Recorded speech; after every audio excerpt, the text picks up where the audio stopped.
আজকে বানাবো সুজির দুধ পুলি পিঠা। এটা না চাল বাটা বা চাল গুঁড়ানো, কোনো কিছুরই ঝামেলা নেই। এটা কিন্তু খুব তাড়াতাড়ি হয়ে যায় আর খেতে কিন্তু অসাধারণ হয়। আর এই পিঠেটা করতে কিন্তু সময় একেবারেই কম লাগে। আপনারা যদি হাতে খুব কম সময় থাকে তাহলে এই পিঠে একবার বানিয়ে দেখতে পারেন।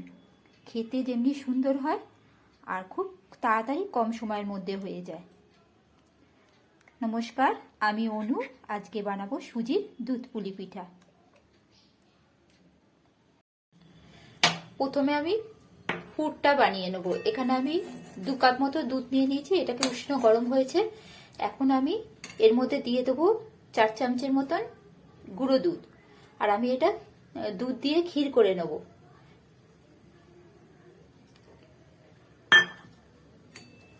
আমি এটা ক্ষীরের পুর দেবো, নারকেলের পুর আমি করছি না, ক্ষীরের পুর দেবো। আর এটাকে ভালো করে এখন মিশিয়ে নিতে হবে।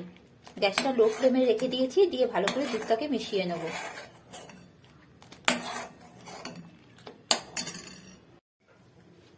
দুধটা ভালো করে মিশে গেছে। এর মধ্যে আমি দিয়ে দিলাম 2 চামচের মতো চিনি। আর ভালো করে আমি এখনো নাড়তে থাকবো যতক্ষণ না এটা শুকনো হয়ে ক্ষীরের মতো হয়ে যায়।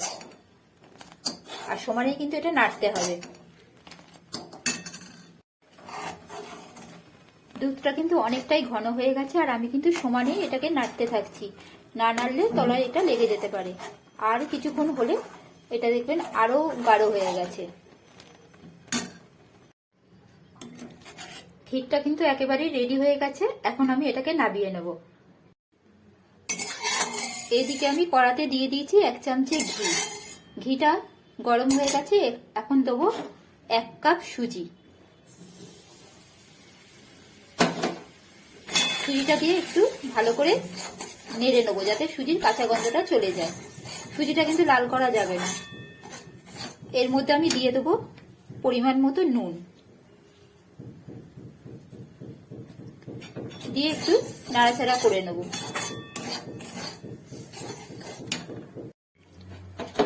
সুজিটা হালকা ভাজা হয়ে গেছে। এর মধ্যে আমি দিয়ে দেবো 2 কাপ জল। 1 কাপ সুজি নিয়েছি আর 2 কাপ জল, ওই কাপেরই 2 কাপ জল দিয়ে গ্যাসটাকে লো ফ্লেমে রেখে এটাকে আমি একটা ডো তৈরি করে নেব।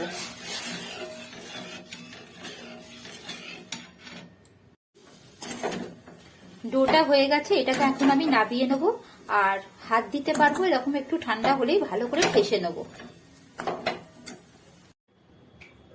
ডোটাকে আমি একটা প্লেটের মধ্যে নিয়ে নিয়েছি আর তার মধ্যে দিয়ে দিয়েছি অল্প ঘি। এখন এটাকে আমি ভালো করে ঠেসে নেব।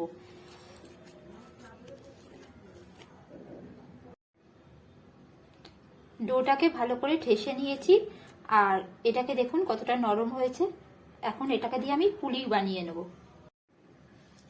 আমি এখন এই ডোটা থেকে লেচি কেটে নেব, নিয়ে এটাকে বাটির মতো শেপ দিয়ে দেবো।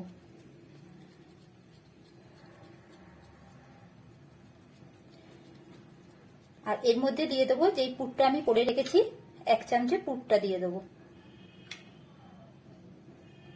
দিয়ে পুলির মতো ভালো করে এরকম করে চেপে চেপে দিয়ে চেপে দেবো যাতে এটা খুলে না যায় বা ফেটে না যায়।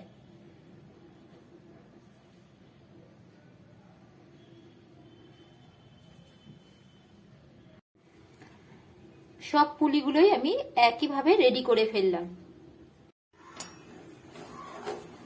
সুজির দুধ পুলির জন্য আমি কড়াইতে এখন 1 লিটার দুধ নিয়ে নিয়েছি আর এটা হচ্ছে কাউ মিল্ক নিয়েছি। এটাকে আমি এখন ভালো করে ফুটিয়ে একটু গাঢ় করে নেব।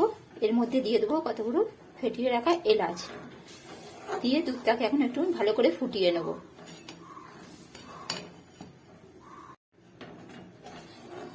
দুধটা কিছুক্ষণ ভালো করে ফুটিয়ে নিয়েছি। এর মধ্যে আমি দিয়ে দেবো 2 চামচের মতো চিনি।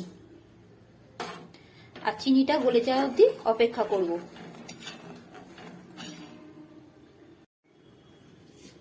চিনিটাও গলে গেছে। আমি এখন গ্যাসের ফ্লেমটা একেবারেই লোতে রেখে দিয়ে দেবো গুড়।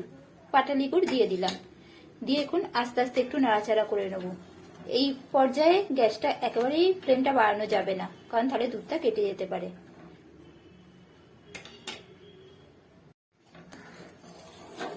গুড়টা একেবারেই গলে গেছে আর দুধটাকে আমি আবারও ভালো করে ফুটিয়ে নিয়েছি। এখন আমি দিয়ে দেবো পুলিগুলো।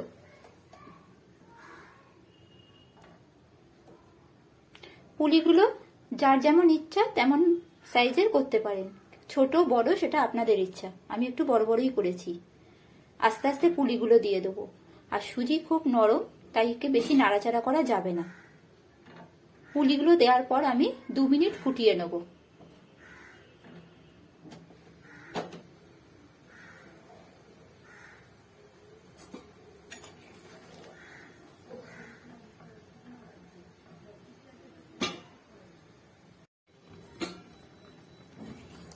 দু মিনিট ফোটানো হয়ে গেছে।